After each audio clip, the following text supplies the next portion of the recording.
Alors, un grand merci pour cette première conférence. Donc, comme vous l'avez vu, nous avons une grande exposition autour de la Seconde Guerre mondiale. Donc, elle est centrée plutôt sur la vie quotidienne dans l'Hérault. Cette exposition a commencé il y a une semaine et elle dure jusqu'au mois de mai, jusqu'au début mai. Donc, n'hésitez pas à vous y rendre et puis à le faire savoir. Donc, c'est un cycle de conférences qui commence aujourd'hui avec le professeur Jean-François Murassiol. Donc Jean-François Murassiol est professeur depuis bientôt 30 ans à l'université Paul Valéry de Montpellier. Il a fait l'école normale supérieure, agrégation, doctorat, le parcours parfait.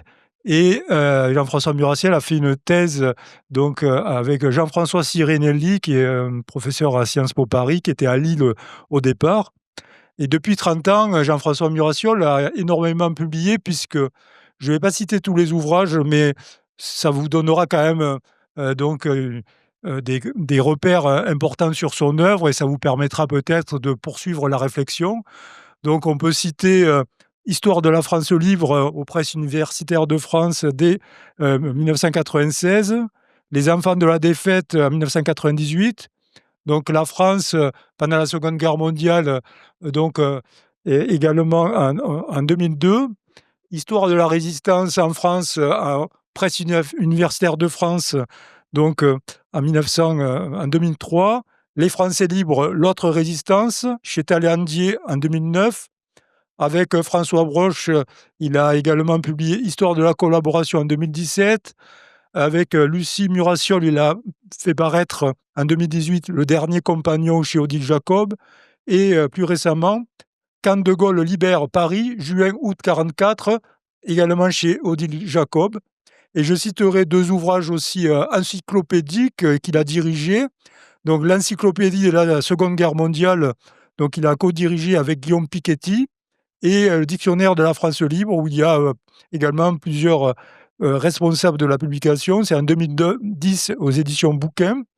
Donc vraiment une œuvre très consistante. Et Jean-François Murassiol est donc également, comme vous pouvez le voir à travers ses publications, le grand spécialiste de la France libre, donc depuis une trentaine d'années. Donc je le remercie beaucoup d'avoir accepté cette invitation. Donc il ouvre ce cycle de conférences.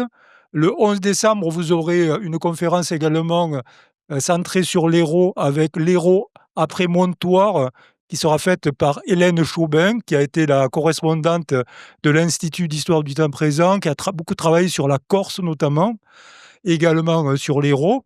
Ensuite, au mois de janvier, Véronique Sassetti Aguilera fera une conférence sur la chanson pendant la Seconde Guerre mondiale. C'est la commissaire de l'exposition et directrice adjointe des archives départementales. Puis on entamera un autre cycle de conférences autour de la guerre à partir du mois de février, où il y aura de nombreux contributeurs qui parleront à la fois de la bibliothèque de la Wehrmacht qui se trouve à Montpellier, à la bibliothèque universitaire de Montpellier. C'était une curiosité. Donc c'est Mathieu de Sachy au mois de février. On aura aussi une conférence d'un conservateur du musée Fabre sur le musée Fabre pendant la Seconde Guerre mondiale, toujours au mois de février.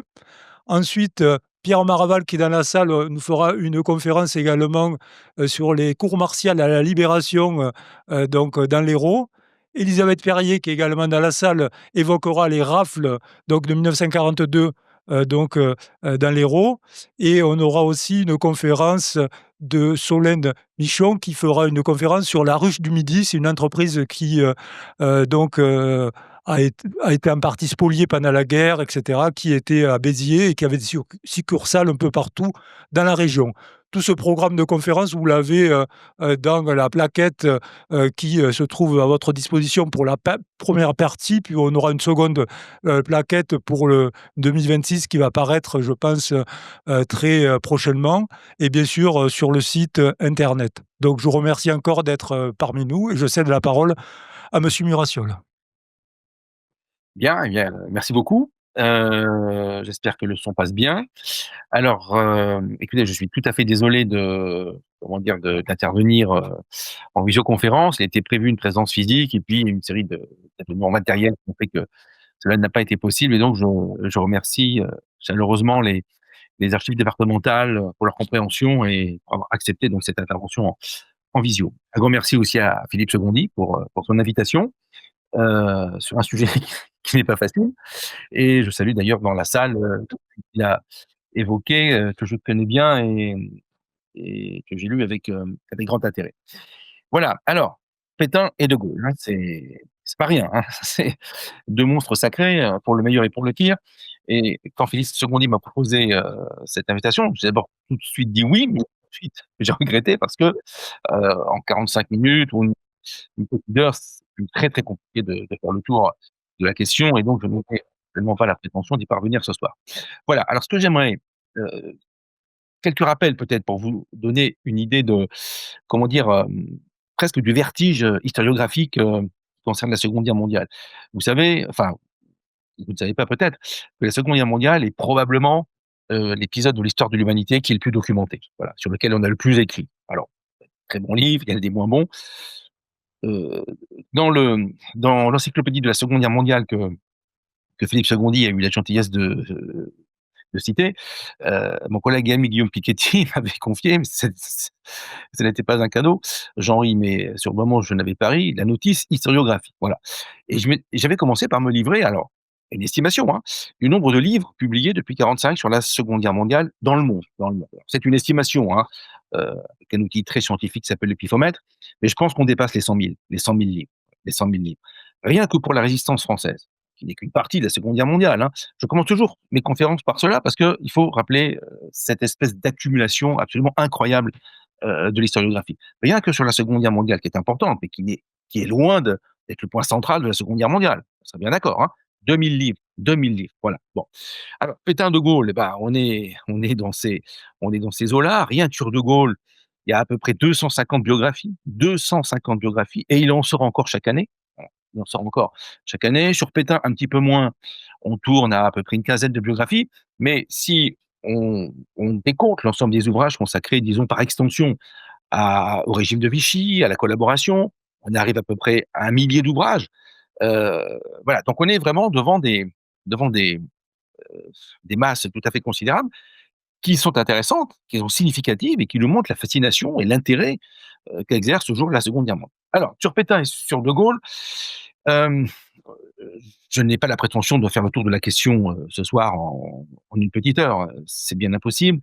Des choix sont nécessaires et j'ai alors, au risque de vous décevoir, je parlerai très peu de la Seconde Guerre mondiale, voire pas du tout et je vais m'intéresser plutôt à leur parcours antérieur, à leurs relations nouées et vous allez voir, elles sont très intéressantes et très importantes. À leurs relations nouées donc avant la Seconde Guerre mondiale, essentiellement d'ailleurs durant l'entre-deux-guerres, en retraçant leurs itinéraires parallèles, un peu comme Plutarque, hein, les vies parallèles et cela et les relations donc sont très importantes et très étroites entre les 2 hommes. Il y a même d'ailleurs une rupture fracassante avant même, les événements de 1939-40 et cela est très intéressant pour nous amener au fond, hein, donc comprendre l'itinéraire de ces 2 hommes qui se sont croisés, qui se sont rencontrés, qui se sont brouillés, qui se sont séparés.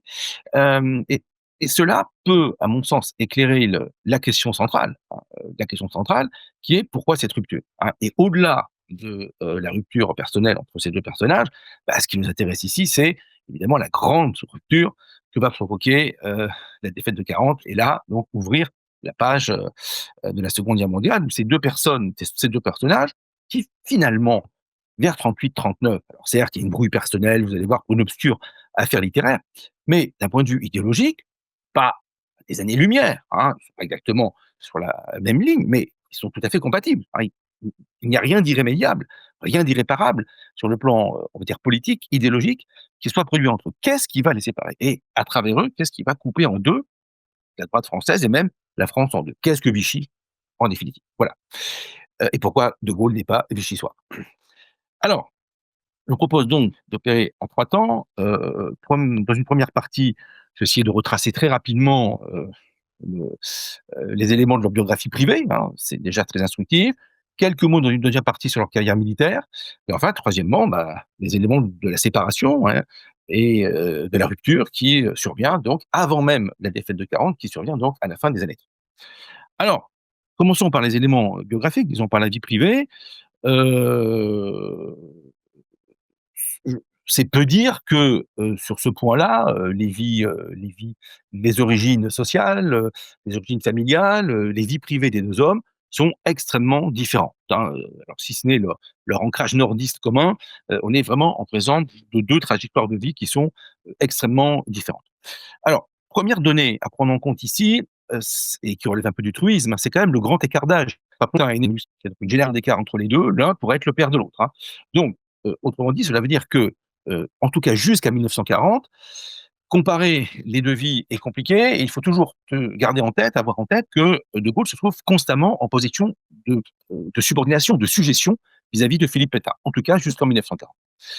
Alors, donc des milieux sociaux, très différents. Rappelons que, rapidement, que Philippe Pétain est né dans une famille de paysans aisés du Pas-de-Calais, donc d'origine très modeste. Sa mère meurt quelques années après sa naissance, elle meurt en couche, donc lors de la naissance d'un autre enfant. Le père du futur maréchal se remarie assez rapidement et il semble, en tout cas tous ses biographes sont d'accord sur ce point, que la somme de ces événements ait profondément perturbé le petit Philippe Pétain. Il ne parlera qu'à l'âge de 3 ans, donc très affecté par ce drame originel en quelque sorte. Il suit des études très modestes dans un collège catholique de sous-préfecture, et ses bons résultats scolaires le font remarquer par un châtelain local, protecteur de la famille, philanthrope à ses heures, qui décide de payer. Je rappelle que le lycée est payant à l'époque, hein, même les lycées d'État sont payants. Donc, ce châtelain aura la gentillesse et la bonté donc de financer les études au lycée de Philippe Pétain, ce qui lui permet de préparer Saint-Cyr. Il rentre à Saint-Cyr en 1876, donc après la défaite de 1970, à un rang très médiocre, très, très médiocre. Il rentre dans les 10 derniers. Enfin, bon, voilà. L'important, c'est de rentrer et il en sort à un rang assez médiocre aussi, un peu meilleur, mais médiocre, 229e sur 336. Et ensuite, eh bien, sa carrière est, je dirais, à cet homme-là, il monte lentement en grade, hein. Il est capitaine en 1890, chef de bataillon ou commandant, si vous préférez, en 1903, à l'âge de 47 ans, hein, chef de bataillon à l'âge de 47 ans, c'est très médiocre, hein. À cet âge, nous verrons De Gaulle, qui n'a pas un cursus particulièrement rapide non plus, hein, De Gaulle est déjà colonel. Voilà. Toutefois, donc malgré donc on va dire une carrière militaire assez terne, hein, sans grand fait saillant, avec une montée en grade qui est lente, qui est due en bonne partie à ses ascendances très modestes et au fait qu'il ne bénéficie pas de soutien.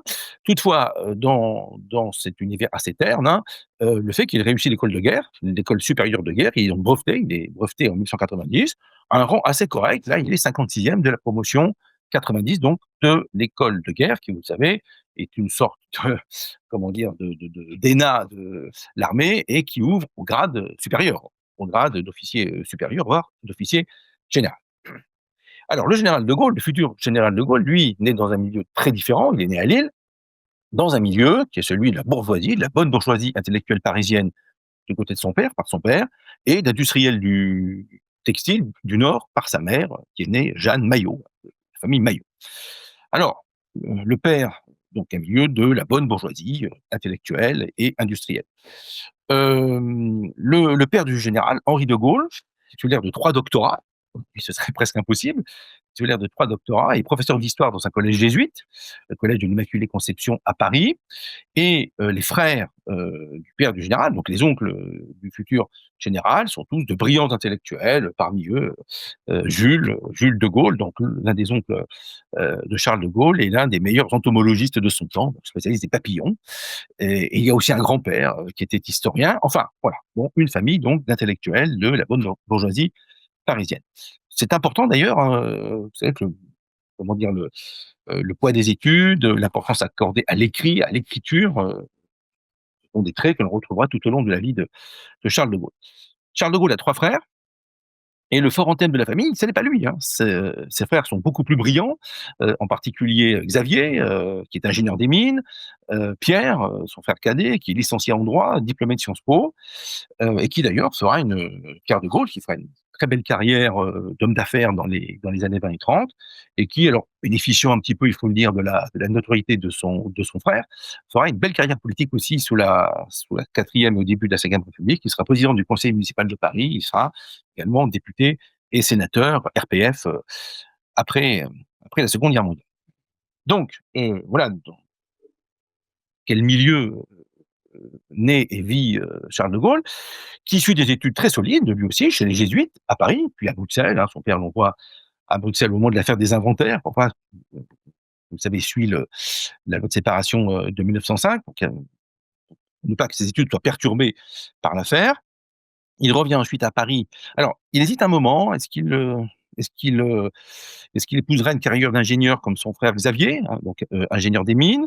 Il hésite. Un moment, il pense préparer Centrale, et puis finalement, la fibre militaire est plus forte, donc il prépare Saint-Cyr. Il le prépare au collège, très très chic collège Stanislas jésuite de Paris, et il est reçu à Saint-Cyr en 1909 à un rang comme Pétain, assez, alors, meilleur que celui de Pétain, mais finalement assez médiocre, hein. Il est 119e sur 221. Il est au début du troisième tiers ou la fin du deuxième tiers, hein, 119e sur 221. Mais son classement de sortie, je rappelle qu'il y a à l'époque un classement d'entrée et un classement de sortie. Son classement de sortie, donc c'est la promotion Fès, la ville de Fès au Maroc, 1912, est brillant puisqu'il est 13e de la promotion, et ce qui compte en fait c'est le rang de sortie, puisque c'est lui qui détermine le choix des affectations et de l'arme. Donc, très belle sortie, donc 13e de la promotion FES.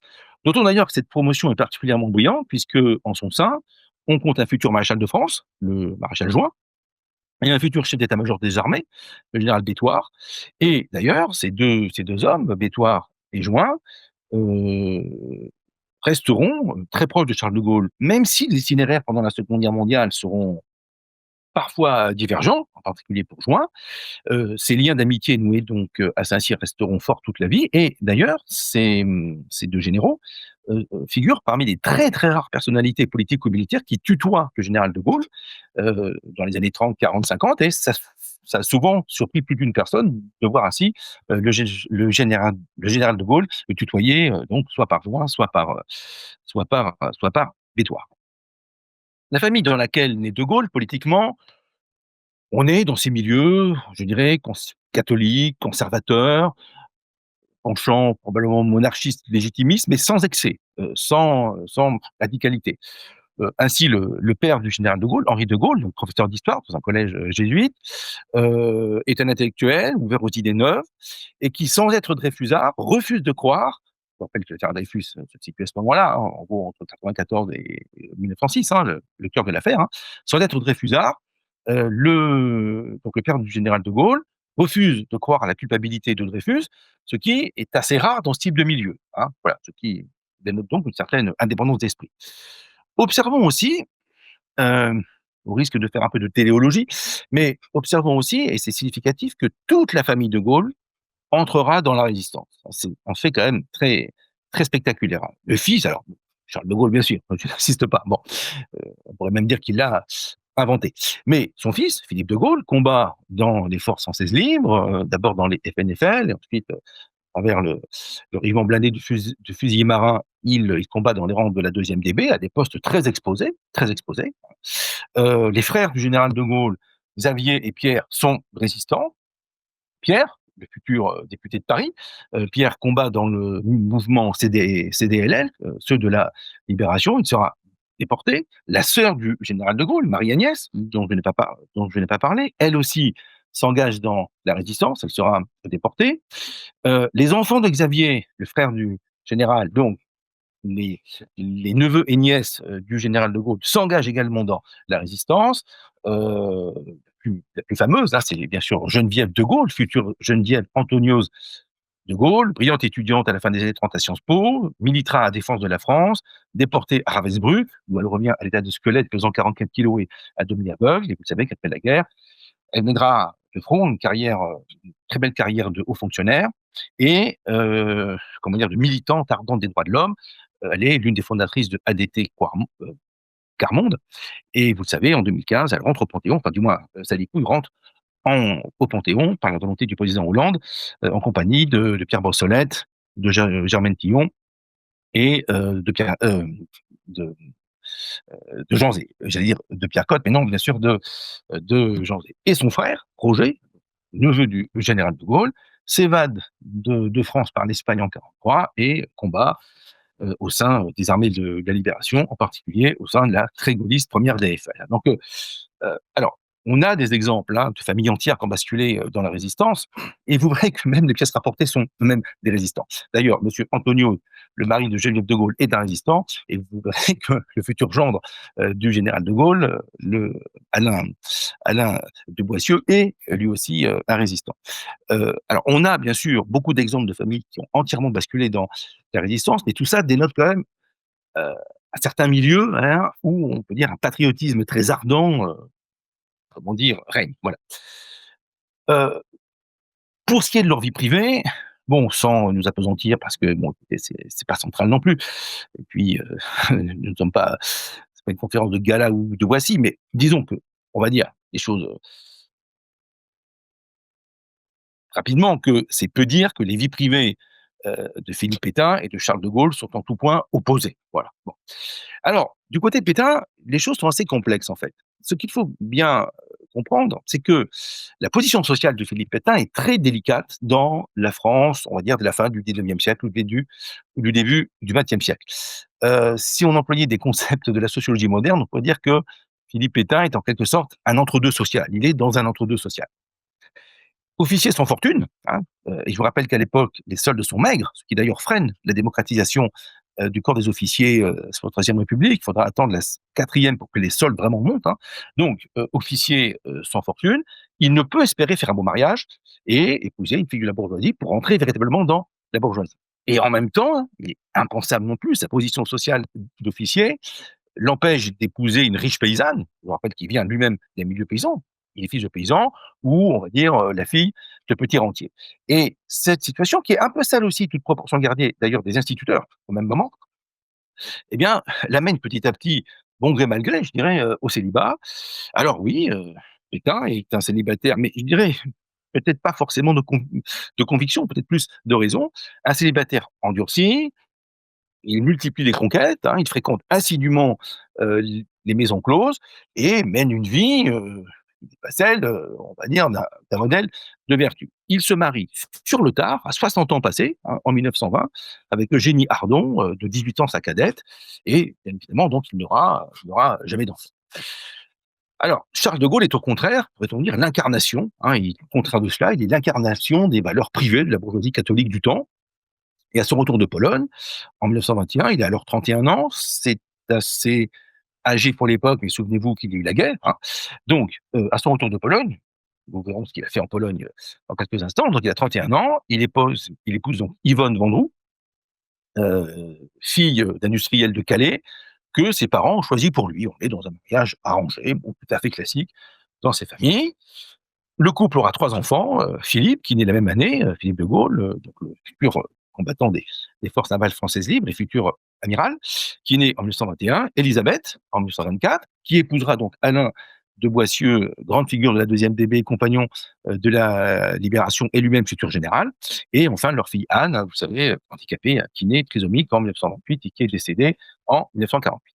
Voilà, disons, pour les vies privées, qui, vous le voyez, sont très, très différentes. On est en présence de 2 personnages dans les parcours de vie, les vies privées, et je dirais l'éthique personnelle, en quelque sorte, est extrêmement différente. Ce qui est piquant d'ailleurs, c'est de voir Pétain transformé en parangon de vertu sous le régime de Vichy, alors que toute sa vie privée, en quelque sorte, milite milite en sens inverse. Bon, passons. Alors, 2e point, les carrières militaires. Heu, L'exercice est délicat ici puisque, répétons-le, on a un grand écart d'âge et on compare 2 carrières, donc qui se déroulent parallèlement, mais avec l'écart d'âge et bien sûr, la rupture fondamentale de 1914. Alors, ces carrières, même si encore une fois, il est délicat de les comparer, il est pertinent de comparer 2 carrières du même âge, mais là, avec un tel écart d'âge et puis aussi l'incroyable transformation provoquée par la Première Guerre mondiale. Donc bref, elles ont au moins 3 points communs, ces 2 carrières. D'abord, c'est peut-être le plus important, Pétain et de Gaulle ne sont pas ce qu'on appelle des coloniaux. Ils n'ont pas fait, ils n'ont pas fait de carrière outre-mer très importante, de carrière coloniale. Alors, chacun a eu un petit séjour outre-mer, mais très, très rapide. C'est la guerre du Rif pour Pétain, et c'est, vous le savez, de 1900, fin 29 à début 32, un relativement court séjour au Levant pour de Gaulle.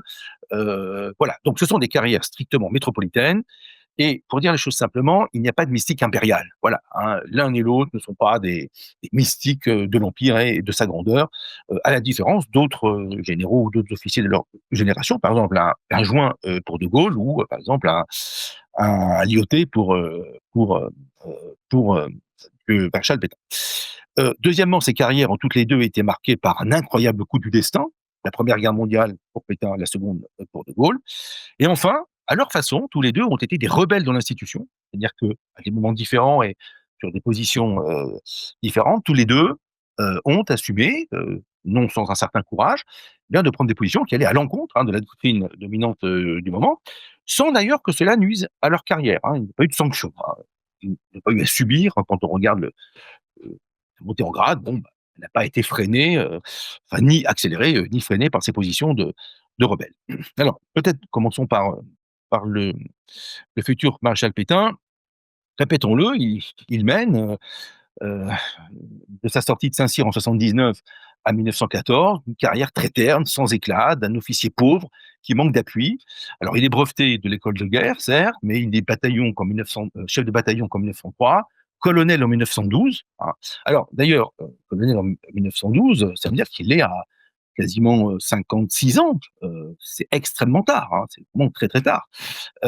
Et d'ailleurs, premier hasard de la vie, le colonel Pétain, donc promu colonel en 1912, commande en 1912, l'année où De Gaulle sort de Saint-Cyr, le 33e régiment d'infanterie de Arras, et le jeune sous-lieutenant De Gaulle est affecté dans ce régiment.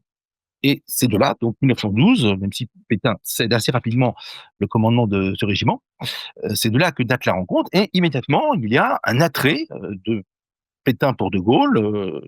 Pétain, euh, manifestement très séduit et très attiré par brillant, ce jeune et brillant sous-officier, jeune officier, qui effraie et voulu de Saint-Cyr. Je parlais de l'aspect rebelle, eh bien oui, Pétain a le courage, alors, on rend d'un modeste colonel, mais on le voit par exemple lors des manœuvres de 1913, a le courage de s'opposer à la doctrine de l'époque, qui est celle de l'offensive à outrance, fondée sur l'énergie, sur le moral, soulignant que le feu tue, que le feu est dangereux, et il prône plutôt une position défensive. Et chose très intéressante chez lui, que l'on retrouvera tout au long des années 20, et vous verrez la position d'un Pétain strictement défensif, il faudra un petit peu la nuancer. Pétain est un matérialiste, au sens où il prône l'abondance du matériel, estimant que le feu tue et que la seule chance pour le fantassin de se protéger, c'est la surabondance du matériel. Constamment, Pétain, durant toute sa vie, sera partisan de la de la mécanisation, on va dire ça comme ça, de l'infanterie. Donc voilà, une position, donc une carrière très terne, et la seule chose qu'on puisse noter, c'est donc ses prises de position contre la doctrine de l'offensive à outrance qui prévaut au sein de l'armée française à la veille de la Première Guerre mondiale. Il est refusé au grade de général en 1914, au début de l'année 1914, ce qui est une demi-sanction. Il a 58 ans, ça signifie, si on lui refuse le grade de général à 58 ans, bah, ça veut dire qu'il partira à la retraite avec une petite retraite des colonels et pas avec une retraite de général. Et puis, la guerre bouleverse sa vie. Voilà. À quoi tient un destin? Si la Première Guerre mondiale avait éclaté 6 mois plus tard, on n'aurait jamais entendu parler du maréchal Pétain. Voilà. Il aurait pris une paisible carrière de général, de colonel, pardon. Alors, qu'est-ce qui change tout? Eh bien, c'est, je dirais, la défaite des frontières. La France perd la bataille des frontières à l'été 1914, et dans cette espèce de grande panique, eh bien, Pétain reste calme, flegmatique. Joffre le remarque ce colonel au sang-froid, et Pétain profite du grand décagement de cadres. Je vous rappelle que Joffre vire une trentaine de généraux, donc dans le cadre de cette terrible défaite. Il profite donc de ce dégagement de cadres, il monte en grade très rapidement, il est promu général de brigade dès le 30 août 1914, puis ensuite, un peu comme les généraux de la Révolution, il gagne une étoile par mois. C'est une ascension fulgurante. Donc général de brigade, 2 étoiles en août, il est général de division en septembre, général de corps d'armée en octobre, et quelques mois plus tard, en juin 1915, il prend la tête de la deuxième armée et ses 150 000 hommes. Un an auparavant, il commandait un modeste régiment. Il y a peu d'exemples d'une montée en grade aussi rapide, même dans le cadre très particulier, ce grand dégagement de cadre, c'est-à-dire en fait on vire les incompétents, de l'été 14. La suite est plus connue. Donc vraiment, vous voyez, à quoi tient un destin. Très, très peu de choses. À 6 mois près, eh bien, il n'y aurait pas une ligne dans les livres d'histoire sur Philippe Pétain. Et d'ailleurs, combien d'autres comme lui ont pris leur retraite quelques mois trop tôt. Bon, bref, la suite, vous la connaissez. Il commande maintenant un groupe d'armées un an plus tard, donc 2 armées. Il commande donc le groupe d'armées du secteur du Verdun au début de 1916. Ce sera l'un des, alors pas le seul, hein, mais l'un des vainqueurs de la bataille de Verdun. Et puis en mai 1917, au lendemain de la du terrible échec du chemin des dames et au moment de la terrible crise de confiance et crise de morale que traverse l'armée française, il reçoit le cadeau empoisonné, c'était pas un cadeau, donc du commandement de l'armée française, surtout tout en haut, voilà, il est commandant en chef de l'armée française, chef d'état-major, en mai 1917. Cela dit, en 1918, ce n'est pas lui que Clémenceau choisit pour le poste de généralissime, alors là, encore plus haut, c'est-à-dire commandant de l'ensemble des armées alliées, c'est le général Foch, futur maréchal, qui, en mars 1918, donc devient généralissime, général en chef des armées sur le front de l'Ouest, et donc Pétain se retrouve sous la subordination, donc Pétain, commandant chef de l'armée française, donc sous les ordres de Foch, généralissime interallié, fonction que l'on retrouvera que sur la Seconde Guerre mondiale, par la personne d'Eisenhower, comme vous le savez. Et en novembre 1918, le 28 novembre, il est promu maréchal de France, euh, dans le même mouvement que d'autres, comme Fayolle, comme Joffre, enfin Joffre l'est déjà, comme Foch, et d'autres encore. Donc voilà une carrière, vous voyez, qui vraiment connaît un coup du sort, un coup de bascule absolument imprévu et incroyable à l'été 1914. À l'été et à l'automne 1914. Ensuite, bon, je passe rapidement, tout ça est très connu, tout au long des années 20, alors que les autres maréchaux de la Grande Guerre soit décèdent, soit se retirent du paysage, on va dire ça comme ça, eh bien, Pétain fait figure en quelque sorte d'impérateur de l'armée française. Et il est la figure dominante de l'armée française et il occupe un poste éminemment stratégique jusqu'en 1931, long règne d'une dizaine d'années, ce qui est très rare d'ailleurs, puisqu'il est vice-président du Conseil supérieur de la guerre. Alors qu'est-ce que c'est que ce bidule, le Conseil supérieur de la guerre? euh, J'espère que je ne vais pas trop vite, hein. Le problème de la vidéo, c'est qu'on est en face de soi-même sur un écran. Alors, d'un point de vue narcissique, c'est très satisfaisant. Mais voilà, on ne sent pas du tout les réactions de la salle et j'ai l'impression que je vous assène une espèce de bombardement façon tranchée de 14. Bon, voilà. Pardonnez-moi si ça va un petit peu vite, hein. Donc, où en étais-je? Donc, le fameux Conseil supérieur de la guerre. Alors, c'est une institution qui a été créée par Clémenceau en 1906, qui se prolonge aujourd'hui, hein. C'est le Conseil de défense et de sécurité nationale, présidé par le président de la République. Et d'ailleurs, ce cette institution remplit le même rôle, dans les années 20, qu'aujourd'hui. C'est l'endroit où l'on prend les grandes décisions stratégiques, qui façonnent la politique de défense. Alors, le président en titre en est le président de la République, mais il exerce cette fonction sur le 13e République de façon, on va dire, honorifique. Et donc, la vraie cheville ouvrière du Conseil, c'est le vice-président, donc. Et donc, Philippe Pétain conserve cette fonction jusqu'en 31. Il la cède alors à ce moment-là au général Weygand. Et c'est tout à fait inhabituel, hein, un tel règne, hein, 12 ans à la tête du Conseil, qui est vraiment l'endroit stratégique de commandement, en quelque sorte, de la politique de défense du pays. Et cette espèce d'impérator parfait également, dans les années 20 et 30, son image de général républicain, d'ascendance modeste, fils du peuple, fils de paysan, économe du sang des hommes, c'est très important, hein. Celui qui a arrêté les grandes offensives lorsqu'il prend la tête de l'armée française au printemps 17, sorte de mythe vivant, hein, incarnant pratiquement à lui seul l'esprit ancien combattant des tranchées. Il parfait son image, eh bien, par une série de figures imposées de la notabilité, alors de très très haut niveau des années 20 et 30. L'Académie française, évidemment. Alors, je rappelle qu'à l'époque, l'Académie française, et depuis sa création, accueille toujours en son rang des généraux, qu'ils soient écrivains ou pas. Pétain n'a rien écrit de sa vie, et des hommes d'église, hein, voilà. Aujourd'hui, cette coutume, alors jamais de femmes, hein, ces coutumes ont disparu, l'Académie française a bien changé, mais donc c'est un passage obligé dans la notabilité de la troisième, enfin de ces temps, je dirais un petit peu anciens, et donc il brigue l'Académie à laquelle il est élu en 1929 et reçu en 31. Il y a toujours un décalage entre le moment où vous êtes élu et le moment où vous êtes reçu.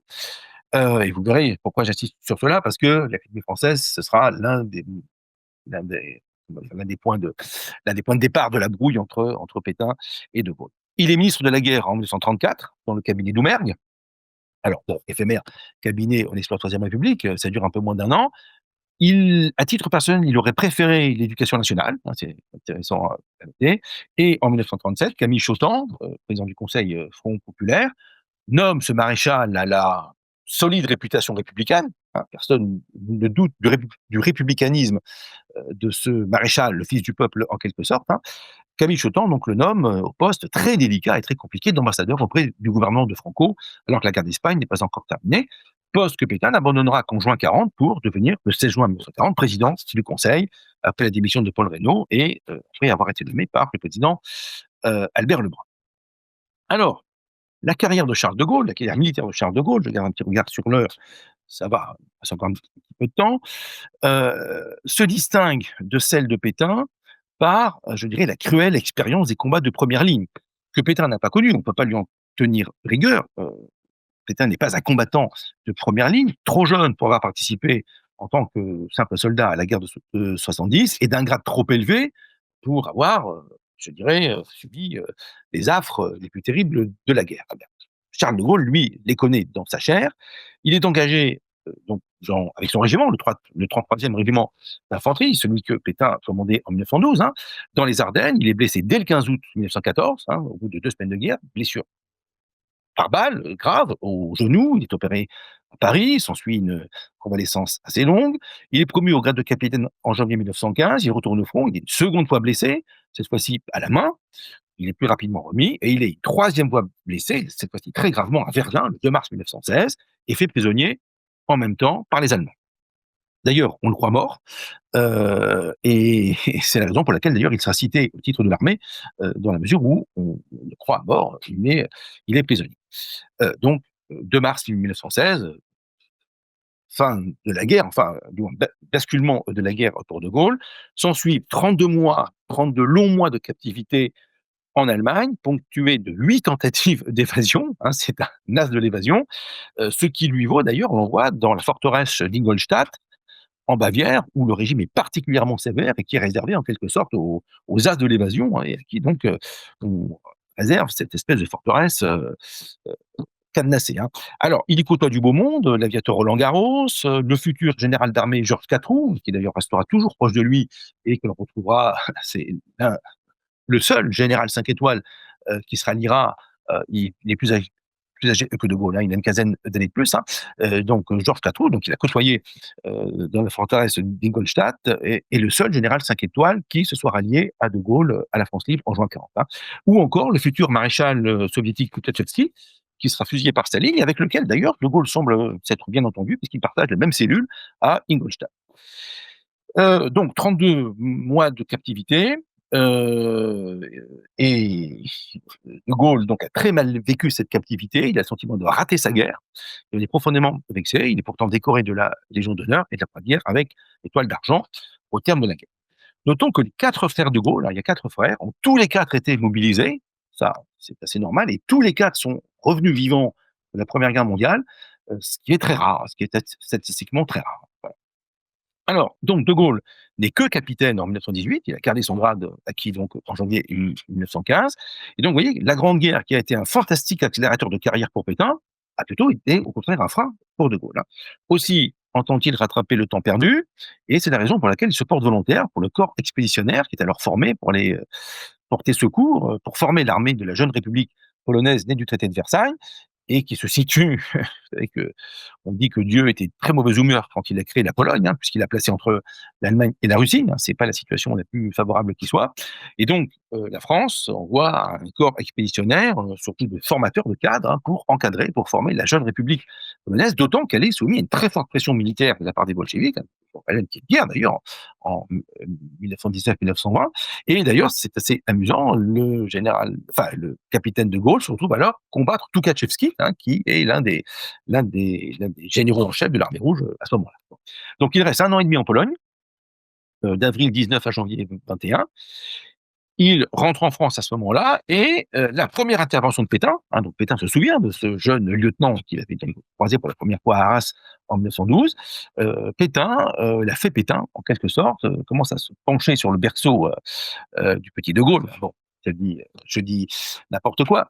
Donc Pétain lui, comment dire, intervient pour qu'il obtienne un poste de professeur à Saint-Cyr. Je rappelle que Saint-Cyr à l'époque n'est pas à Couët-Quidan, mais à Saint-Cyr, la ville de la banlieue parisienne. Donc ce qui permet de rester à Paris, c'est très important.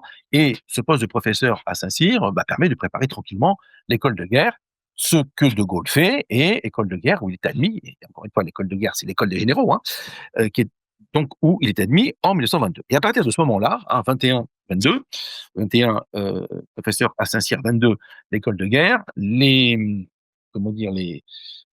pour de longues années, la carrière de Charles de Gaulle va être étroitement associée à celle de Philippe Pétain. Par exemple, en 1924, Pétain, visitant l'école de guerre, constate que les notes de Charles de Gaulle sont très médiocres. Alors, elles sont pas bonnes. Pourquoi? Parce qu'il est rebelle, parce que il ne se plie pas au moule. Bon, et il intervient, ce qui est extrêmement rare, chef de France.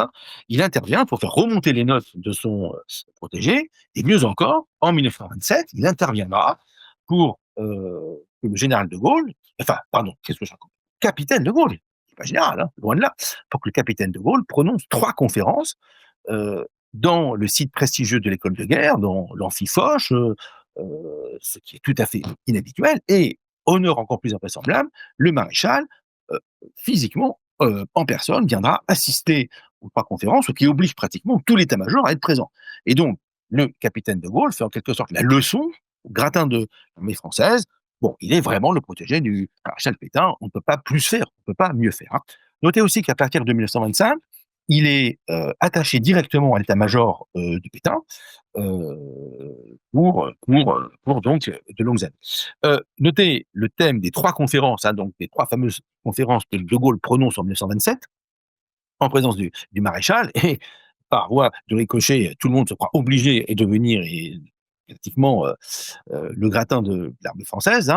Donc 3 conférences sur le thème de l'action de guerre et le chef, l'action de guerre et le chef, du caractère et du prestige. Et de l'avis de tous les contemporains, on a des témoignages. De Gaulle, à la fois, horripile l'assistance. Bon, d'abord, c'est le chouchou, voilà. Vous savez bien qu'on n'aime pas les chouchous. Bon. Mais il horripile l'assistance par son ton hautain et froid, et en même temps, il l'éblouit par le style magnifique, et par la hauteur de vue du propos. Et déjà pratiquement tout De Gaulle dans ses conférences. C'est également à ce moment-là, milieu des années 20, 25 pour être précis, que se noue l'affaire, la fameuse affaire qui paraît insignifiante, qui est très révélatrice en fait des 2 caractères. C'est donc à ce moment-là que se noue l'affaire qui va conduire à la rupture entre les 2 hommes. En effet, donc nous sommes en 1925, Pétain brigue l'Académie, c'est un passage obligé dans ce cursus mené tout en haut, bien qu'il n'écrive pas, il n'a jamais rien écrit, aucun don de plume. Donc Pétain, on le surnommait Pétain le Bref, je vous rappelle. Pétain le Bref, les notes de Pétain étaient particulièrement brèves, alors je disais l'essentiel, mais aucune surprise. Pétain le Bref, c'est assez rigolo. Bon, donc Pétain le Bref, qui brigue l'Académie française, doit quand même présenter un livre, c'est un peu la moindre des choses. Et donc il passe commande, alors c'est une pratique qui aujourd'hui nous choquerait, mais qui était tout à fait courante à l'époque et qui était acceptée.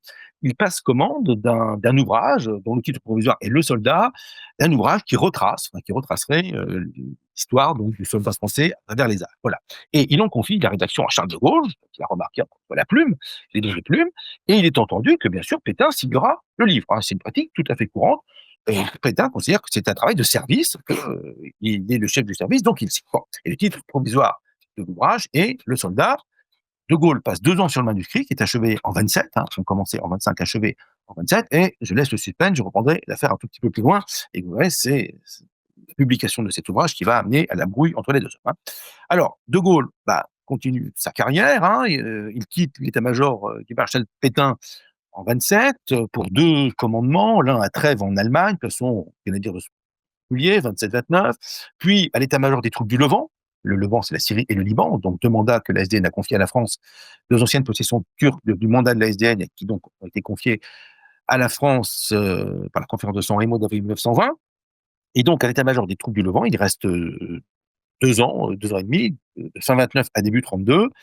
Il participe, par exemple, hein, c'est une chose qui est peu connue, à des opérations de pacification dans le Kurdistan syrien, exactement là où Daesh était installé il y a pas si longtemps et où l'armée française est intervenue aussi. Et une lettre assez connue, il écrit à son père qu'il est très fier et très ému d'avoir été l'un des premiers soldats français à toucher le Tigre, le fleuve, donc Tigre, qui coule dans cette région du Kurdistan syrien. À son retour en 32 en France, de nouveau l'affaire Pétain est là. Et là, même si De Gaulle est un peu déçu, il aurait préféré un commandement sur le terrain, mais Pétain le fait nommer, l'affecte au SGDN, qui existe toujours, qui s'appelle aujourd'hui le SGDSN, hein, donc le secrétariat général de la défense nationale, qui est en fait le secrétariat permanent du fameux comité supérieur de guerre, hein. Donc c'est vraiment la cheville ouvrière de la politique militaire française, hein, donc le secrétariat du Conseil supérieur de la guerre, hein. Donc il est affecté au SGDN. Et même si alors entre-temps il a été promu au grade de commandant en 1927, hein, le commandant de Gaulle est un peu déçu par cette affectation. Encore une fois, il aurait préféré une affectation de terrain, mais le SGDN va lui ouvrir les allées du pouvoir, du Parlement et des salons parisiens, hein. Donc c'est the place to be, en quelque sorte. C'est une affectation très importante. Et bien sûr, Pétain place aussi ses hommes, hein. Donc, il a été promu commandant en 27, il est lieutenant-colonel en 33, colonel en 38, colonel en 38. Il a 48 ans. Et à ce moment-là, il prend à Metz le commandement du 507e RCC, 507e régiment de chars de combat. C'est un peu normal pour celui qui est, on va le voir, l'apôtre des chars de combat. Carrière ni rapide ni lente, voilà. Et encore une fois, les démêlés, j'y viens dans quelques instants, les démêlés du capitaine, puis du commandant, puis du colonel de Gaulle avec l'état-major, pour des raisons doctrinales, hein, rien de disciplinaire, n'ont ni accéléré ni freiné sa carrière. Donc il est colonel en 1938 à l'âge de 47 ans. Bah, à l'âge de 48 ans, pardon, 48 ans. Et si on compare avec ses deux amis, ses deux copains de Saint-Cyr, ben, Juin est colonel à 47 ans et Bétoir à 49 ans. Voilà. En gros, c'est pareil, hein. Il n'y a pas de ni plus rapide, ni moins rapide, hein. Encore une fois, on peut pas du tout dire que sa carrière a été freinée, qu'il a été sanctionné par les prises de position qui avaient été les siennes. Alors, justement, venons-y, troisième partie, voilà, dernière partie de cet exposé. Je surveille l'heure, Philippe Secondy m'accorde encore une vingtaine de minutes. Quelle heure est-il? Voilà, attendez, je suis un peu perdu parce que j'ai plus d'heure. Voilà, j'ai plus d'heure. Si, pardon, 19h22, oui. Allez, on va essayer de faire ça en un quart d'heure. Donc, venons-en donc à la troisième partie, la rupture de Gaulle-Pétain. Alors, il faut partir bien sûr de la production littéraire, hein. C'est le point de départ. Qu'est-ce qu'on peut dire? On peut dire que même si la chose n'est pas exceptionnelle, De Gaulle se démarque par le fait qu'il est un officier qui écrit. Alors encore une fois, ça n'est pas exceptionnel, mais qui écrit beaucoup, voilà, et surtout à un grade qui est assez peu élevé, hein.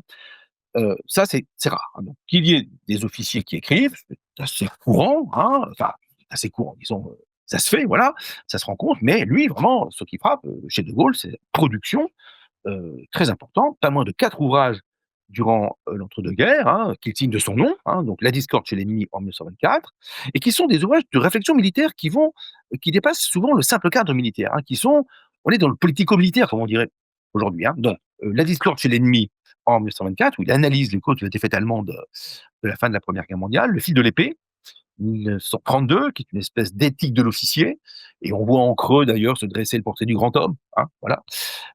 Donc La discorde chez l'ennemi en 1924, Le fil de l'épée en 1932, théorie du grand homme en quelque sorte, à travers ce portrait robot idéal de l'officier type, hein.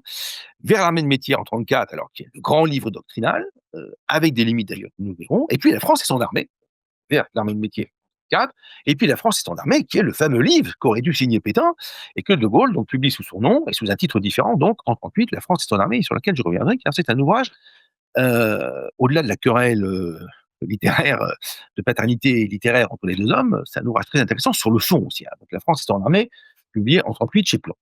À ces 4 livres, et c'est exceptionnel que des officiers publient des livres, ça arrive, mais 4, c'est très rare, et surtout, même d'être général, hein, n'est que commandant, capitaine, colonel, hein, bon. Et à cela s'ajoute une cinquantaine d'articles, ça c'est encore plus rare, soit dans la revue de la Défense nationale, mais surtout dans l'Écho de Paris, qui est à l'époque une sorte d'antichambre de l'état-major. Alors pas sous son nom, hein, neutralité oblige, une cinquantaine d'articles qui sont signés, mais c'est un c'est un homme de paille, en quelque chose, enfin, une plume de paille, si on peut dire, donc du nom du journaliste André Pironneau, mais tout le monde comprend, sait très bien qui est l'auteur de cette cinquantaine d'articles, essentiellement là, de doctrine militaire, et où sont développées toute une série d'idées novatrices sur les blagues. Bien. De son côté, l'académicien Pétain ne publie rien, si ce n'est une bataille de Verdun, paru chez Payot en 1929, qui est un ouvrage. Alors, il fallait bien qu'il y ait au moins un livre à présenter à l'Académie, puisque je rappelle qu'il est élu en 29 et reçu en 31. Donc, l'académicien Pétain, lui, n'a rien publié, si ce n'est donc une bataille de Paris, si vous voulez la lire, lisez-la, ouvrage assez quelconque, hein, qui est une bataille, qui est un récit assez fade de la bataille de Verdun, et qu'il n'a pas rédigé lui-même, qui est une commande de service, je ne sais plus quel officier, quel nègre a rédigé pour Pétain cet ouvrage. Alors, cette imposante production littéraire place le colonel de Gaulle, enfin, capitaine, puis commandant, puis le colonel de Gaulle, en porte-à-faux, hein, vis-à-vis des sphères dirigeantes de l'armée, d'autant que, en particulier vers l'armée de métier, euh, non sans un certain courage, hein, parce que vraiment il prend totalement à rebrousse-poil l'institution militaire, hein, dont le dogme central demeure la défensive, donc vers l'armée de métier, il défend des thèses particulièrement iconoclastes. Bon, la première était très connue, hein. Il n'est d'ailleurs pas le seul à la défendre, hein. C'est la thèse de l'utilisation des blindés de grandes formations autonomes, des divisions blindées, hein, des Panzer divisionnels, comme vont les appeler les Allemands, et non pas, hein, donc, le char n'a de sens que quand il est utilisé en masse, hein. Donc, des formations autonomes et non éparpillées, hein, le char n'a pas vocation à être éparpillé en soutien de l'infanterie, comme le soutient alors la doctrine officielle de l'armée française. Donc, regrouper les chars dans de grandes unités autonomes et qui doivent, par le mouvement, percer le front.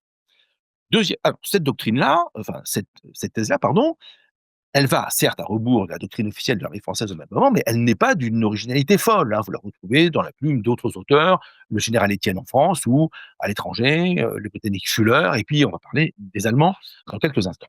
La deuxième thèse est beaucoup plus, je dirais, poil à gratter. Il prône, d'ailleurs c'est le titre, vers l'armée de métier, la professionnalisation de ce corps blindé, dont la technicité, les blindés c'est une arme technique, hein, ça ne s'improvise pas, et bien donc il prône la professionnalisation de ce corps, dont la technicité, à ses yeux, est incompatible avec l'armée de conscription. Le jeune paysan déraciné qui déboule et qui sait à peine lire et écrire, bah, voilà, on ne peut pas en faire un bon chef de char, hein.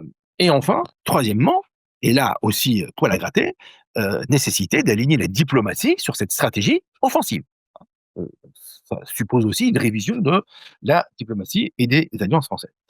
Alors, ce livre connaît, donc il est en fait beaucoup plus poil à gratter pour les deux thèses, les deux dernières thèses que je viens de citer peut-être un peu rapidement, bon, le temps presse, que pour la première, alors que ce sont les deux dernières qui sont les plus urticantes, si l'on peut dire, hein. Le livre connaît un succès d'estime, hein, c'est pas un best-seller. De toute façon, ce type de livre-là, souvent qu'à quelques centaines d'exemplaires. Ce qui compte, c'est l'écho dans les hautes sphères, hein. On n'achète pas une Porsche avec ça, avec les droits d'auteur. Aujourd'hui non plus, d'ailleurs. Donc, le livre connaît un succès d'estime, fait connaître le général de Gaulle, enfin, pardon, le général, colonel de Gaulle, tellement, comment dire, pratique de langage que ça revient tout seul, mais l'expose en même temps à des attaques croisées, à la fois de la gauche et de l'état-major. Alors, la gauche, en particulier Léon Blum, il y a une série d'articles dans Le Populaire. Le Populaire, à l'époque, c'est le grand journal de la PCFIO, le Parti socialiste de l'époque. Donc, une série d'attaques assez fortes de Blum et d'autres socialistes qui, eux, ce qui leur pose problème, c'est l'armée de métier. Voilà, hein. Et le Parti socialiste en reste à la conception de Jaurès, hein, l'armée nouvelle, hein, c'est 1910, je crois, ou 1911, le grand livre de Jaurès sur l'armée. L'armée doit, par essence, être une armée populaire pour éviter les gardes prétoriennes qui pourraient soit mener au coup d'État, soit, pourquoi pas, à des répressions très violentes contre des grèves ouvrières, hein. Donc, cette idée d'une armée de métier, d'un corps professionnalisé, enfin, provoque un rejet. Alors, qui n'a rien de militaire, hein, mais qui est politique, qui est idéologique de la part de la gauche française. Quant à l'état-major, là, il est attaqué de l'autre côté par l'état-major qui réplique dans la très officielle revue de la défense nationale, par une série d'officiers et qui réplique point à point, hein, donc argument contre argument, qui réplique aux thèses défendues par le colonel de Gaulle et qui réplique sans aucun ménagement, mais sans que pour autant cela nuise à sa carrière, hein. J'insiste bien sur ce point. Alors, ce qui est assez drôle, c'est que si nul n'est prophète en son poète, si nul n'est prophète en son pays, pardon, et Charles de Gaulle pas plus qu'un autre, en revanche, de Gaulle est lu avec une grande attention en Allemagne, hein. Guderian, par exemple, le général spécialiste des blindés, hein, Guderian, l'a lu. Il le cite même dans l'ouvrage qu'il publie et qui est en bonne partie inspiré par Wehrmacht l'armée de métier, qui s'appelle Achtung Panzer, Attention blindé, qu'il publie en 1936, donc 2 ans plus tard. Et dans l'ouvrage, à plusieurs reprises, Guderian cite ce colonel français très intéressant, qui a des idées très... Bon.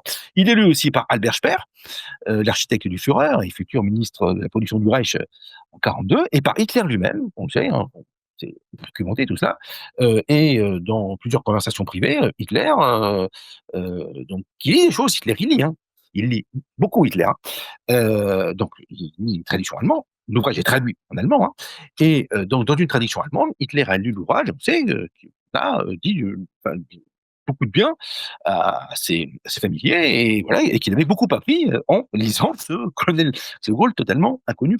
Bon. Alors, peut-on, dans ces conditions, et là j'en reviens au fond, des petits au fond, vous voyez, je quitte progressivement les éléments biographiques pour me rapprocher un petit peu du fond.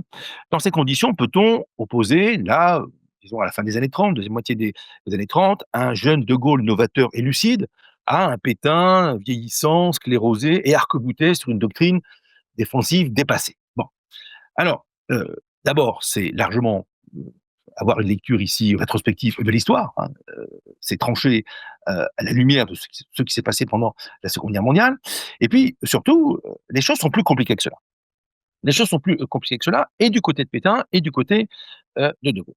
Alors, du côté de Pétain, certes, Pétain est l'un des chantres de la doctrine défensive. D'ailleurs, logique avec ses positions qu'il exprimait dès avant 14, quand il critiquait avec des arguments très simples, hein, oui, le feu, le feu tue, voilà. Et donc partir à l'offensive comme ça, en criant vive la France, c'est s'exposer à être tué. Bon, donc Pétain, bien sûr, est l'un des chantres, l'un des grands défenseurs de la doctrine défensive, mais attention, il ne faudrait pas voir en lui une espèce de doctrinaire aveugle. C'est beaucoup plus compliqué que cela. Ainsi, et ça c'est, ceux qui ont travaillé sur Pétain le savent, hein, mais la Vulgate commune le sait moins, Pétain a mené une longue bataille, justement au Conseil supérieur de la guerre, contre la ligne Maginot. Il trouve que c'est une bêtise, hein, et il ne cède qu'en 25, hein, devant le ministre Maginot, qui lui, à l'appui du Parlement. Pétain estimait que cette ligne, que cette construction, en fait, cette immense muraille, était illusoire parce que statique, et qu'il faut surtout pas être statique au combat, il faut être mobile. Donc, que c'était illusoire, qu'elle assurait une sécurité illusoire, et que 2, elle coûterait une fortune, et que tout ce qui serait coulé, enfin, que tous les francs qui seraient coulés dans le béton ne seraient pas ailleurs. Et Pétain estimait que le meilleur moyen, que le meilleur outil défensif était le char d'assaut, donc il n'est pas du tout un opposant au char, pas du tout. D'ailleurs, dès la Première Guerre mondiale, il a parfaitement compris l'utilité du char d'assaut. Donc, si il reste bien dans une logique défensive, en tout cas, il n'a absolument rien contre les blindés. Il conçoit au contraire que le blindé est le meilleur moyen de défense du pays. Mais alors là, effectivement, l'usage des blindés n'est pas du tout le même. La doctrine d'emploi du blindé n'est pas du tout la même chez De Gaulle et chez Pétain. Deuxième point qui est important, donc ne surtout pas voir dans Philippe Pétain un adversaire des blindés, c'est tout le contraire. Deuxième point, et c'est le point faible de Vers l'armée de métier, c'est le point qui concerne l'aviation, qui est, je dirais, très sous-estimé par le De Gaulle de 34. Hein. N'oublions pas la date de parution de l'ouvrage, c'est 34. Hein. D'ailleurs, au point que De Gaulle, un peu discrètement, dans les rééditions après Seconde Guerre mondiale de Vers l'armée de métier, sera obligé de modifier un petit peu son texte. Il rajoute quelques phrases pour rehausser, dirons-nous, le rôle et l'importance et l'usage de l'aviation. À l'inverse, Pétain a très tôt compris l'utilité de l'aviation, hein. On rappelle le mot célèbre de Foch, hein, il n'est pas un crétin, Foch, hein, il est polytechnicien, futur maréchal, et vous savez qu'en 1910, alors 1910, au tout début de l'aviation, hein, on présente, lors des grandes manœuvres de 1910, on présente quelques modèles d'aéroplanes, comme on disait à l'époque à l'état-major. Foch est présent, et il est déjà général, et il n'est pas convaincu, et à la fin des grandes manœuvres de 1910, il a ce mot célèbre: l'aviation pour le sport c'est très bien, pour l'armée c'est zéro. L'aviation pour le sport c'est très bien, pour l'armée c'est zéro, hein. C'est pas particulièrement des paroles de visionnaire, c'est tout le contraire chez Pétain. Tout le contraire chez Pétain, qui comprend très tôt, encore une fois, Pétain c'est l'homme du matériel. Il veut du matériel. Et donc très vite, le colonel puis le général Pétain comprend toute l'utilité de l'aviation, et on oublie trop souvent que la bataille de Verdun, c'est la première grande victoire aérienne, hein. La victoire, ou disons la non-défaite de Verdun, elle doit d'abord beaucoup à la maîtrise du ciel gagnée par la chasse française, et sans cette maîtrise du ciel, il aurait été très difficile, par exemple, ne serait-ce que de protéger la voie sacrée, hein. Donc là, et d'ailleurs, quand il quitte le Conseil supérieur de la guerre en 1931, Pétain prend la direction, alors c'est un poste honorifique, hein, disons, la direction de la défense aérienne du territoire, et il insistera fortement sur la nécessité de développer. Voilà. Donc, vous voyez, les choses sont plus complexes, hein. Bien sûr, Pétain, c'est la défensive, et bien sûr, De Gaulle, c'est le renouvellement de l'offensive par le blindé, mais les choses sont plus complexes. Et il ne faudrait pas voir dans l'un une pensée totalement sclérosée, et dans l'autre une pensée qui ne serait que novatrice et que lucide. Les choses sont toujours plus complexes, hein, euh, sur le moment. Alors, venons-en pour finir à la raison de la rupture entre les deux hommes. Bon. Alors, elle se situe à deux niveaux, hein. Elle se situe à deux niveaux, et toujours en se souvenant de ce par quoi j'ai commencé, en se souvenant que cette rupture ne survient pas entre égaux, hein. C'est pas une bagarre Foch-Pétain. Je vous rappelle qu'il ne s'aimait pas du tout, hein, bon. Non, là, on est, c'est une rupture, ou disons un conflit entre une espèce de demi-lieu et un jeune officier inconnu des Français, hein. Bon, donc il y a vraiment une inégalité entre les deux. Donc c'est bien à cette aune qu'il faut considérer la rupture, et non pas du tout avec notre regard rétrospectif nourri par les événements, bien sûr, de la Seconde Guerre mondiale. Alors, le premier élément de la rupture semble être une dérisoire querelle de paternité littéraire, hein. Bon, faudrait, bon, faut pas lui accorder trop d'importance, mais pas la sous-estimer non plus, car elle révèle en fait le caractère profond des deux hommes. Alors, rappelons les faits. Donc, en 1925, le maréchal qui brigue l'Académie demande à son jeune protégé d'écrire pour lui un ouvrage sur l'histoire du soldat français. Bon, De Gaulle publie l'ouvrage en 27, et quand il le lit, Pétain estime que la partie consacrée à la Grande Guerre, et donc à lui-même, hein, donc c'est une histoire du soldat français depuis Guillaume le Conquérant, si vous voulez, hein, voilà, hein, sur la très longue durée. Bon, euh, bon quand Pétain lit le manuscrit en 27, il estime que la partie donc consacrée à la Grande Guerre, et donc à lui-même, est insuffisante, et il prend le manuscrit, et sans trop de façon, estimant que c'est un travail de service, hein, donc c'est lui le patron, il demande à un colonel, le colonel Audet, hein, bon, peu importe, de reprendre les pages sur la Grande Guerre. Autrement dit, de développer un peu plus.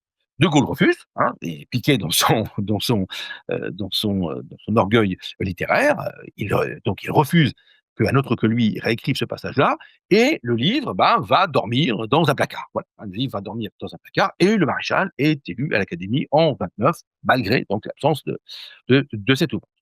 Et 11 ans plus tard, en 1938, De Gaulle, se considérant comme le propriétaire moral du livre, décide de le publier à son nom, et sous un titre différent, La France et son armée, hein, non plus Le Soldat, mais La France et son armée.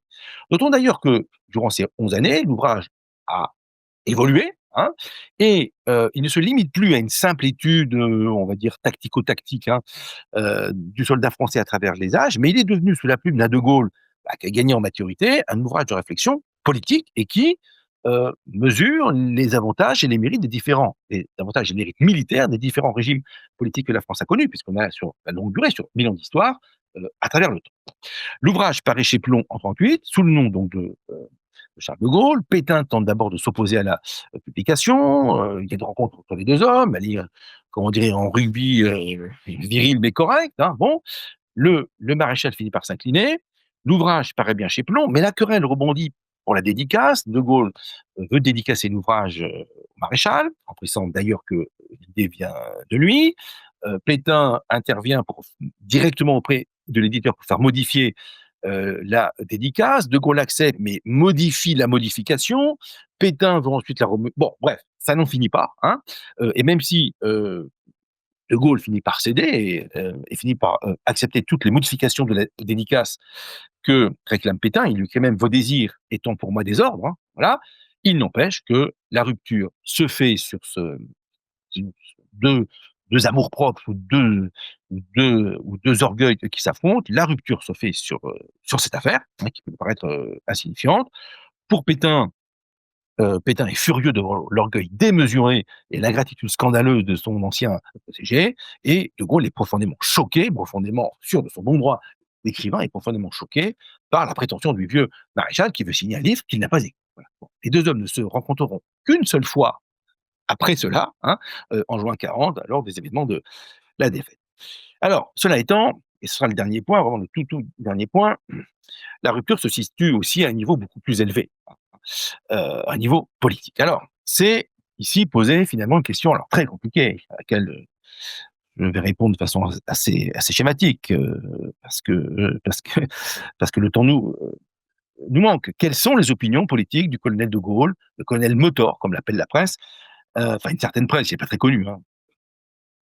Il est très très loin d'être connu de la majorité des Français. Donc, quelles sont donc les opinions politiques, quel portrait politique qu'on pourrait dresser de Charles de Gaulle à la fin des années 30? Alors, je vous rappelle qu'une bibliothèque entière a été écrite sur ce sujet. Alors, essayons de résumer. Bon, même si les choses sont très complexes. Disons que la structure intellectuelle et politique de Charles de Gaulle, bah, comme de tout homme ou de toute femme, est celle de son milieu. Et le de Gaulle des années 30 est un homme de droite, incontestablement. Un homme de gauche, c'est un homme de droite, d'ordre, de devoir, fortement influencé par la pensée maurassienne, comme toute sa génération d'ailleurs, peu convaincu des mérites du parlementarisme, voilà, persuadé au contraire des vertus, voire de la nécessité en France de l'homme providentiel. Hein, le film de l'épée, c'est le portrait en creux de l'homme providentiel. Et au total, on va dire un républicain tiède, hein, plus de raison que de conviction. Bon. Pour autant, attention, beaucoup le séparent de Maurras. Hein. Influence maurassienne incontestable. D'ailleurs, plus d'ailleurs influence de Péguy et de Barrès que de Maurras. Hein. Bon, mais enfin, imprégnation maurassienne, ça c'est certain, comme toute une génération intellectuelle. On voit ici mon cher maître Sirinelli, hein, qui a écrit des livres comment dire, définitif sur cette question-là.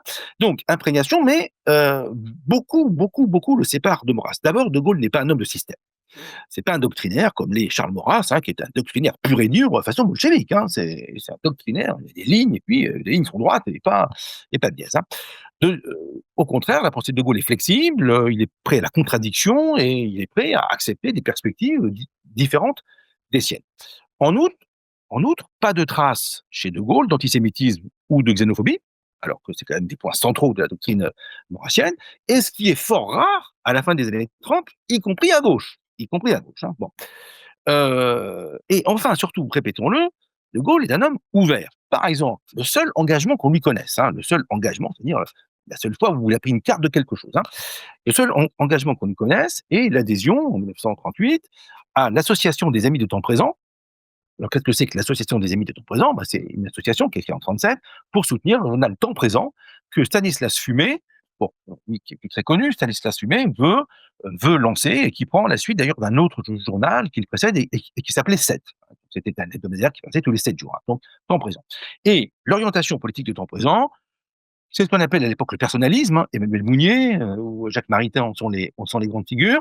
Ce qui deviendra, bon, je suis très schématique ici, et si mon ami et collègue Michel Fourcade entendait, il me sauterait à la gorge pour me dire mais tout est beaucoup plus compliqué, et d'ailleurs il aurait raison, mais ce qui conduira à ce qu'on appelle la démocratie chrétienne et au MRP de 1944.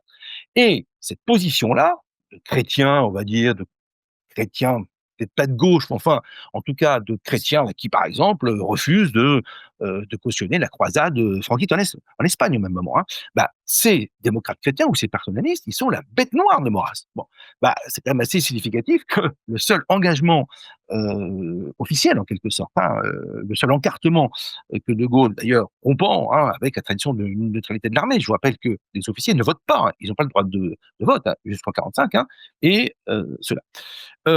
De même, dans l'affaire de 26, hein, vous savez, quand le pape Pie XI excommunie Charles Maurras et qu'il somme les catholiques français de choisir entre lui et Maurras.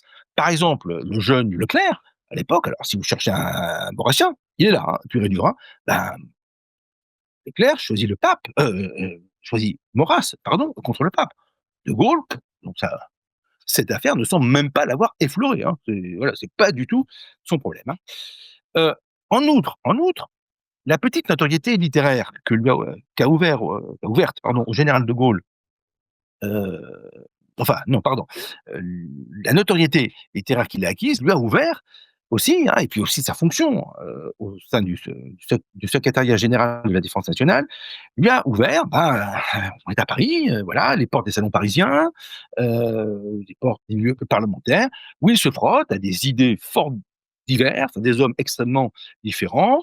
Par exemple, son vrai mentor intellectuel, je ne parle pas de son protecteur, mais son vrai mentor intellectuel des années 30, c'est le colonel Maillère, qui est juif et dreyfusard, hein, c'est quand même pas un signe de racisme particulièrement développé, et le Charles de Gaulle des années 30, eh bien, noue des liens très étroits avec Paul Reynaud, qui est un authentique libéral très anti-action française, ou avec Léo Lagrange, socialiste, président de la commission des armées à la Chambre, hein, je vous rappelle, mort au combat en juin 40, et avec lequel d'ailleurs le courant passe. Hein, que se serait-il passé si Lagrange n'était pas mort à la guerre? On n'en sait rien, mais voilà.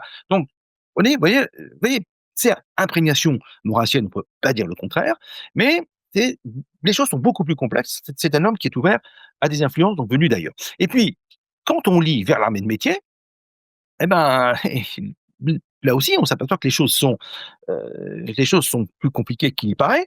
Certes, il n'y a pas de grand cri d'amour à la République. D'ailleurs, c'est pas l'objet du livre. Mais quand le fameux passage sur la Première Guerre mondiale, et donc De Gaulle, il l'a repris hein, après la brouille. Hein, bon.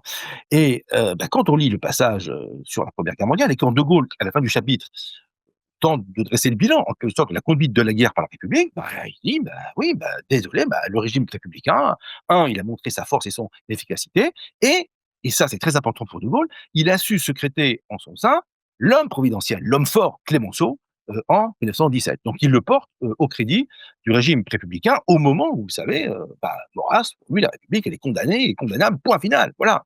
C'est la gueule, c'est la putain, et on ne ferait pas avec elle. Hein. Donc je ne suis pas en train de vous dire que De Gaulle est un homme de gauche, mais vous voyez que pour son temps, pour son milieu, comment dire, son positionnement idéologique et politique est beaucoup plus complexe que une espèce de sous-produit du maurassisme. Ce n'est pas le cas du tout, ni par ses fréquentations, ni par ses idées, ni par ses écrits, et ni d'ailleurs par sa correspondance privée. Vous savez parfois que quand on lit la correspondance privée des grands hommes ou des grandes femmes, on tombe un peu de la chaise. Chez De Gaulle, non. Hein, il y a une sorte de cohérence entre ce qu'il dit en public et ce qu'il écrit. Alors, pour conclure, je dirais deux choses. D'abord, au fond, vers 1940, malgré tout ce que je viens de dire et malgré la brouille littéraire entre les deux hommes, même si, bien sûr, il y a la différence d'âge, de grade, de notoriété, hein, je n'oublie pas cela, je dirais rien d'irrémédiable et rien d'irréparable ne s'est encore produit. Voilà. Pétain est probablement beaucoup plus à droite. Pétain cache son jeu. Hein, et il a tout fait pour se faire passer pour un bon général républicain. Si vous voulez, en quelque sorte, à la fin des années 30, vu de gauche, hein, De Gaulle est plutôt un type dangereux, hein, qui prône des idées bizarres de professionnalisation de l'armée et de formation de garde prétorienne, alors que le maréchal Pétain, c'est une sorte de maréchal paysan. Voilà. Bon, en fait, c'est plutôt l'inverse. Hein, et le maréchal Pétain, par ambition, hein, a caché des penchants beaucoup plus droitiers que ceux de Charles de Gaulle. Hein, même si leur l'apparence est ici trompeuse. Mais bon, disons que rien d'irréparable ne s'est encore produit et rien d'irrémédiable ne s'est encore produit entre les deux hommes. Qu'est-ce qui, finalement, nous amène à la rupture fondamentale? Et qui n'est d'ailleurs pas que la rupture Pétain-de Gaulle, hein, comment la droite française s'est coupée en deux? Qu'est-ce qui fait que la droite française, qu'un Pétain et qu'un de Gaulle, qui au fond, encore une fois, sont différents, certes, vous l'avez bien compris, mais bon, qui sont du même bord, en gros. Voilà. Bon, qu'est-ce qui fait que il va y avoir cette guerre, comment dire, peut-être pas guerre civile. Vous savez qu'on discute beaucoup de. Bon, mais enfin, en tout cas, cette immense fracture de la droite française. Qu'est-ce qui va pousser De Gaulle à l'appel du 18 juin? Qu'est-ce qui va pousser, par exemple, un Leclerc? Leclerc, c'est voilà, maurassien pratiquement civiquement pur, qui se retrouve à libérer Paris, à être un rebelle à l'institution, à libérer Paris avec des républicains espagnols. Bon, pas que bien sûr, mais entre autres. Bon, alors au fond, qu'est-ce que Vichy? Qu'est-ce que Vichy? On peut dire que, et c'est là que s'opère le fond de la rupture, évidemment, le fond du fond. Bon, la querelle littéraire, ok, bien sûr, mais si la guerre n'avait pas eu lieu, bon, voilà, il n'y aurait pas eu de rupture fondamentale entre les deux hommes. Bon, euh, euh, Vichy, en quelque sorte, alors bon, je prends le risque ici de résumer à très très grands traits, hein, provient, Vichy, si vous voulez, les deux piliers de Vichy sont le pacifisme et l'anticommunisme. Voilà. Si, enfin, il me semble, hein, si on veut comprendre Pétain et Vichy. Alors, attention, bien sûr, Vichy n'est pas Pétain, Pétain n'est pas Vichy, le maréchalisme, le pétainisme, la collaboration, l'ultra. Bon, il y a 1000 nuances et même plus que des nuances. Bon. Mais si on prend, disons, le Vichy de 40, là où s'opère la rupture. Les deux maîtres mots, les deux socles, les deux piliers sur lesquels sont assis Vichy et la Révolution nationale, c'est le pacifisme et l'anticommunisme.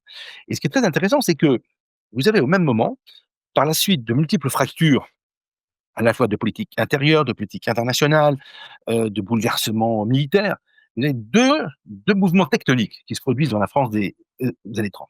Vous avez d'un côté, et c'est le cheminement d'Amoras, que ne va pas suivre De Gaulle, et d'une certaine façon Philippe Pétain, vous avez toute une partie de la droite nationale, de la droite nationaliste, de la droite d'Action française, qui, par anticommunisme, parce que pour elle, la priorité absolue, c'est l'anticommunisme, et parce qu'elle pense, et d'ailleurs, Lénine pense la même chose, que la guerre du XXe siècle accouche de la Révolution. Hein. Donc, vous avez toute une partie de la droite qui, par anticommunisme viscéral, et parce qu'elle croit que la guerre est devenue dangereuse parce qu'elle accouche de la Révolution, Lénine, entre parenthèses, pense exactement la même chose, qui devient pacifiste. Maurras devient pacifiste. Pétain devient pacifiste. La paix, la paix, la paix, on arrête de se battre. Et au même moment, car il y a aussi une maîtrise de gauche à Vichy, vous avez une partie de la gauche française qui, elle, par pacifisme justement, parce qu'elle considère que la paix est au-dessus de tout, va devenir anticommuniste. Elle va devenir anticommuniste. Et pourquoi? Parce qu'à un moment, là, 36, 37, 38, le Parti communiste, vous savez, il suit les ordres de Staline, et il y a un moment, là, c'est donc, je vous rappelle que la conduite de la politique internationale du stalinisme, c'est une route de verglas la nuit en montagne et sans phare. Hein, donc, il y a des virages très, très. Donc, jusqu'au pacte germano-soviétique, la ligne officielle, c'est l'antifascisme, et l'antifascisme jusqu'à la guerre. Le Parti communiste devient belliciste. Bon.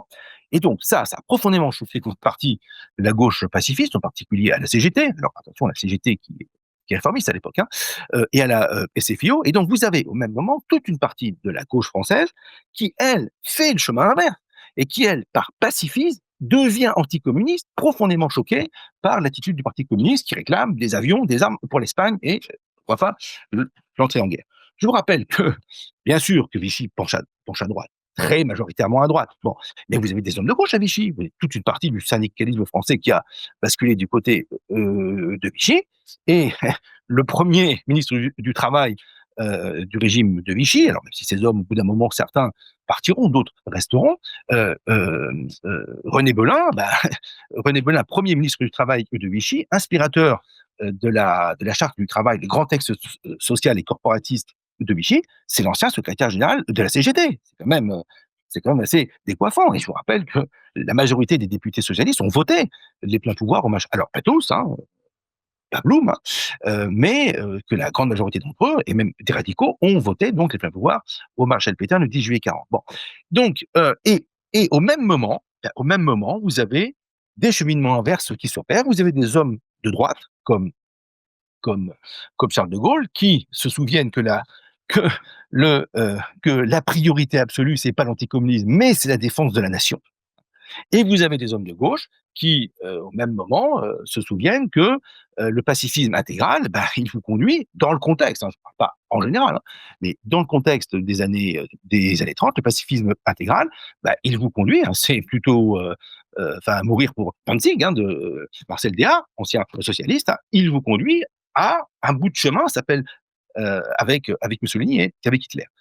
Donc, vous voyez que là, on est en présence de mouvements, de plaques tectoniques qui sont absolument fondamentales et qui rebattent complètement les cartes. Hein. Et la droite française, elle se coupe en deux, elle s'éclate en deux entre ces deux. Alors, très majoritairement du côté Vichy, évidemment, hein, les Français ils sont très très peu nombreux, et la résistance, eh ben, c'est l'autre côté, voilà, c'est l'antithèse de cela. Bien sûr, il y a plein d'autres choses hein, dans le pétainisme, hein, mais à mon sens, il y a là quelque chose qui est très très important, et c'est sur cette question-là, donc au total, c'est sur la question nationale hein, que s'opère la rupture, je dirais, irréparable, irrémédiable entre, entre les deux hommes. La faute fondamentale pour De Gaulle du maréchal, c'est l'armistice. Voilà. Alors tout le reste viendra après, hein, mais la faute, comment dire, originelle, le péché originel, impardonnable, irréparable, c'est d'arrêter le combat, hein, d'arrêter de se battre. euh, Autrement dit, donc, le sentiment national. Voilà, donc, excusez-moi, pas un mot sur la Seconde Guerre mondiale, hein, mais je partais du principe que c'était peut-être un peu mieux connu. Donc j'ai voulu essayer, vous voyez, j'espère que j'ai pas été trop long. Bon, vous me pardonnerez si je suis un tout petit peu trop long. Il nous reste quelques temps pour les questions, si je peux y répondre. Hein. Je n'ai pas réponse à tout, loin de là.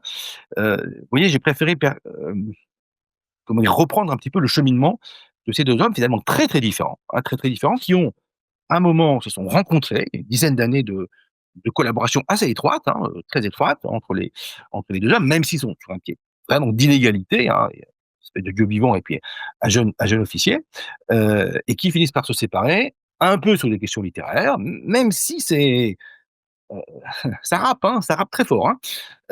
Et puis sur cette immense question, hein, l'immense question de juin 40, hein, qui les sépare irrémédiablement, comme elle coupe en deux toute la droite française, qui aura beaucoup de mal à se réconcilier. Beaucoup, beaucoup. Bien. Bah, écoutez, merci pour votre attention. Et s'il nous reste, cher Philippe Secondi, un petit peu de temps, bah, on peut l'utiliser à, à l'exercice des questions et des réponses, si vous le voulez bien.